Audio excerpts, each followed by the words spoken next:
Hi! Welcome to Miss Claire. Tara, samahan niyo akong gumawa ng DIY popsicle shapes. Sa paggawa ng ganito ay gumamit ako ng popsicle sticks na yung big size.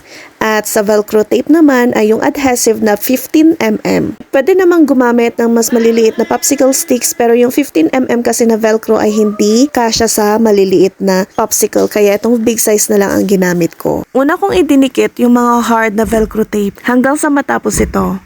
Mas maganda nga kung gumamit ng colorful na popsicle sticks kasi mas attractive siyang tignan. Hindi rin kailangan na yung buong plastic ng popsicle sticks ang gagawin. Kung ilan lang ang sa tingin yung kailangan nyo, ay pwedeng yun lang din ang gagawin ninyo. Dito nga ay tapos ko na lahat lagyan ng hard na velcro tape. Sumunod naman dito ay ang paglalagay ng mga soft na velcro. Parehas lang na proseso ang gagawin hanggang sa matapos ang lahat ng popsicle sticks. Sa mga materials na kailangan dito ay pwedeng yung mabili siya online. Available yan. Madaming nagbebenta. Etong ginagamit ko na velcro ay yung 500 pieces pero pwede naman kayong mamili ng kung ilang peraso lang ang kailangan ninyo.